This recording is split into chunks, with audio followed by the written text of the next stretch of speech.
RFI, France 24, présente... Hello la famille, bienvenue dans Légendes urbaines, l'émission faite par nous, pour tous de RFI et France 24. Si je devais décrire notre invité du jour en une citation, je dirais « Il n'existe pas de meilleur exercice pour le cœur que de se pencher pour aider quelqu'un à se relever ». L'homme qui nous fait l'honneur de sa présence dans les studios est un vieil ami. L'année dernière, l'équipe de Légendes urbaines a tenu à être présente pour le lancement mondial de la plateforme de troc et de services Indigo. Alors, comme une fois n'est pas coutume et que réécrire une introduction ne serait que répétition, eh bien, nous allons nous faire un petit retour en arrière. Enfin bref, pull up selecta. Dans ce monde où 26 personnes les plus riches possèdent autant d'argent que la moitié de l'humanité, plus que jamais, nous avons besoin de solidarité si l'on veut espérer un jour pouvoir quitter la précarité. Oui, la solidarité, adjectif qui semble de plus en plus désuet à l'heure où l'être humain Il a créé des armes capables de tout faire disparaître. Il est venu, il a vu, il a vaincu la couche d'ozone. Ici, la branche sur laquelle il avait posé son trône. Pour aller toujours plus vite et pour produire plus fort, il a abîmé la vie et accéléré la mort. Oui, l'être humain, capable du pire comme du meilleur. Einstein disait que le monde ne sera pas détruit par ceux qui font le mal, mais par ceux qui les regardent sans rien faire. Alors, conscients de cela, nos invités du jour ont refusé de Habitué.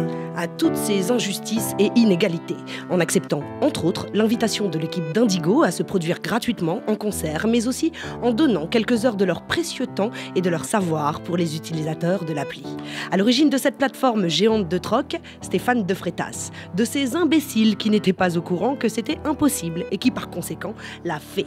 Quand tu apprends que plus de 730 millions de personnes vivent en dessous du seuil de pauvreté avec moins d'1,90 $ par jour pour survivre, qu'est-ce que tu peux te dire d'autre que... Restons unis, ou ferme ta gueule. Messieurs, dames, juste pour vous dans les studios de Légendes urbaines, monsieur Stéphane de Freitas, coûte ça. Nous sommes transportés dans une autre dimension, dans un univers fait non seulement de paysages et de sons, mais aussi d'esprit. Bon, c'est le moment où il faut être attentif. Juliette Fievet et ses invités vont vous raconter leur légende urbaine.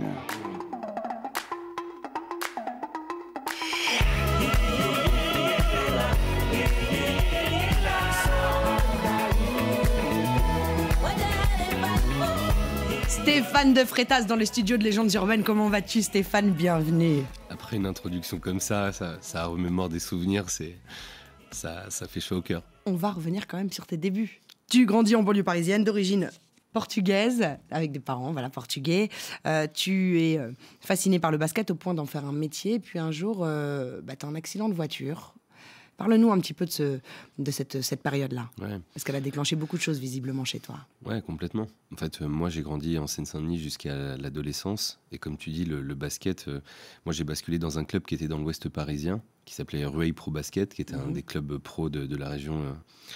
Et en réalité, quand tu as un pied de chaque côté d'un environnement différent, en fait, tu t'aperçois des différences qu'il y a au sein de la même société. Et ouais, tu parles d'un événement de vie. Moi, j'étais dans le basket. En 2012, c'est ça hein. Ouais.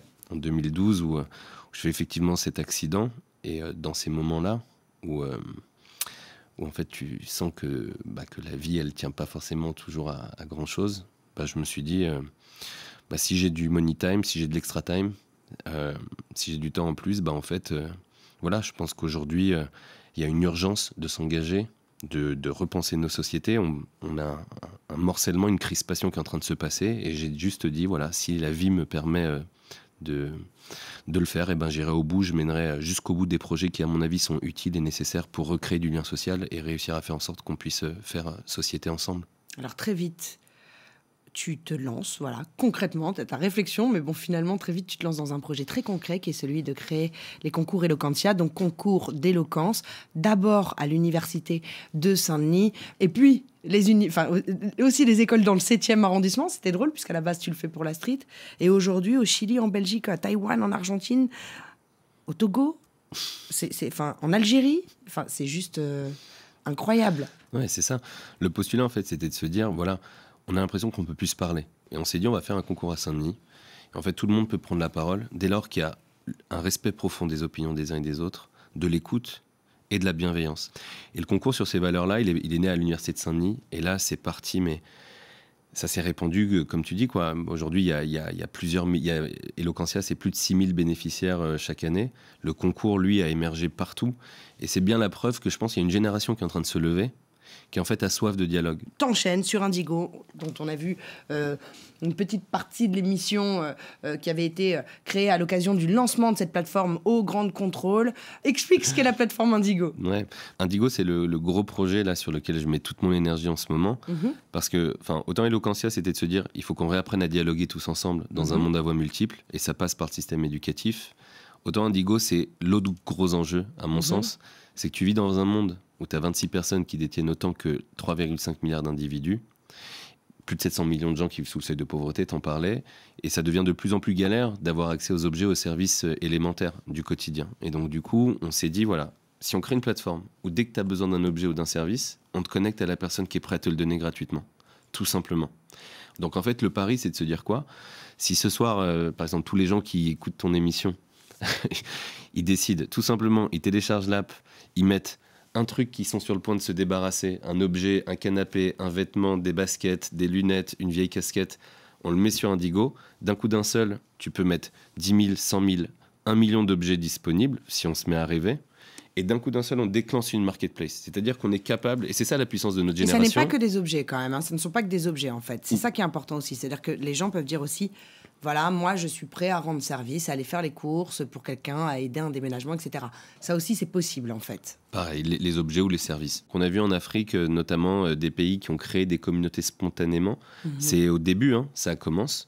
On franchit le cap des 100 000 inscrits là, ce mois-ci. Et donc, du coup, l'idée, c'est vraiment, voilà, plus ça va grandir, plus on espère que... Mais c'est accessible partout en Afrique, en tout cas. On passe encore à une autre activité. Le gars est suractif, hein. Je ne sais même pas s'il dort, en fait, dans sa vie. On est ensemble, le documentaire que tu as réalisé. Tu es allé au Brésil, au Mali, en banlieue parisienne, aux États-Unis où tu as rencontré une réfugiée soudanaise. Toujours en banlieue parisienne, tu as rencontré la communauté chinoise.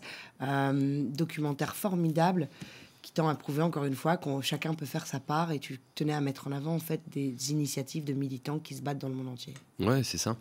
L'idée, c'est qu'en fait, en suivant des militants aux quatre coins du monde, des gens qui ont vécu un drame, que ce soit le racisme, les violences conjugales. Dans le film, on a Mara qui a été en prison à Sarcelles et qui, derrière, au lieu de basculer dans de la colère... Injustement, en plus, pour le coup. Injustement, il est lancé avec ses potes, avec Malik, le grand défi à Sarcelles, qui collecte de la nourriture pour aller le distribuer aux réfugiés. L'idée, c'était de se dire qu'en fait, aujourd'hui, on attend beaucoup de l'État, des politiques, et parfois plus qu'à juste titre, d'ailleurs. Mais on a aussi la responsabilité, le devoir, chacun d'entre nous, de faire notre part.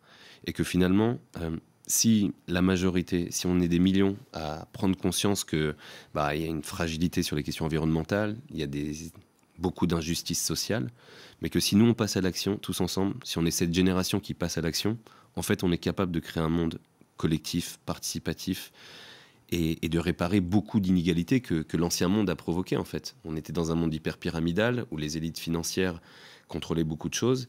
Et finalement, maintenant, ce qui est intéressant, c'est que les sociétés s'horizontalisent. On a le pouvoir de se faire entendre, mais on a aussi le pouvoir de faire. J'aimerais que tu passes ton message universel, Stéphane. Non, c'est pas simple, mais je dirais, voilà, on est à un moment de bascule de l'histoire de l'humanité. Très sincèrement, jamais on a été aussi interconnectés. On est vraiment la génération la plus interconnectée de l'histoire de l'humanité. Nos sociétés, elles n'ont jamais été autant métissées. Et on a un énorme défi à relever. C'est-à-dire que nous tous, là, la génération qui... Les trentenaires, même les jeunes là, qui ont 20 ans, et toute l'époque, hein, peu importe les âges, au moment où on parle, on est à un moment de fracture sociale et de crise environnementale qui menace à très court terme la vie humaine. Et qu'en fait, aujourd'hui, au quotidien, dans nos entreprises, dans des initiatives solidaires, dans notre quartier, dans le monde associatif, même auprès des pouvoirs politiques, on doit prôner ensemble une société collaborative et participative. Et ça passe tout simplement par, on peut l'appeler l'amour, la bienveillance, l'intérêt général, peu importe le mot qu'on met derrière, mais il faut basculer à fond dans l'énergie de lumière. Merci Stéphane, merci beaucoup. Je rappelle que La plateforme Indigo est disponible, vous pouvez la télécharger, peu importe, partout dans le monde, etc., via vos smartphones. Et il s'agit vraiment d'une plateforme de troc ou de dons, où tout le monde donne des choses et fait sa part, en fait, d'une certaine façon. La famille Soyez des Colibris, vraiment, vraiment, c'est important pour nous et pour les générations qui suivent. Mille merci, Stéphane, d'être venu nous rendre visite. Voilà, bravo encore, c'était un honneur. On se quitte avec Elzo qui va nous faire un live d'Antidote et qui a en plus écrit un 16 mesures en français parce qu'il rappe en Wolof, ça déchire. Et puis la famille, vous connaissez la chanson. On se retrouve la semaine prochaine, même heure, même endroit. Allez vous abonner à la chaîne YouTube de Légendes Urbaines pour retrouver l'émission en intégralité, c'est très important. Paix, amour, lumière sur vous. One love. One love. On est ensemble. On est ensemble fort. Légendes urbaines. Jam Dongle. Yeah. Tout le monde veut la même chose. Tout le monde veut sa soirée le samedi. Tout le monde voudrait être l'ami de quelqu'un. Tout le monde veut travailler pour gagner sa vie. Regarde-moi, je ne suis pas ton ennemi. Nous marchons sur un terrain d'entente. On n'a pas besoin de se battre. Ce dont on a besoin, même avant un titre de séjour, c'est d'un calorifère pour réchauffer notre tente. Personne n'aime demander de l'argent. Personne n'aime être humilié. Personne n'aime perdre son temps. Personne n'aime être bousculé. Scarifié comme un peul du Massina. Mes cicatrices sont à l'image de tes peurs. Ce n'est pas le moment de débattre. Ce dont on a besoin, même avant un travail, c'est de pouvoir faire pousser notre propre nourriture. C'est en nous faisant marcher qu'ils prennent leurs pieds. Mes charités bien ordonnées commencent par C, de communauté. On arrive en famille comme PNL, armés de notre solidarité.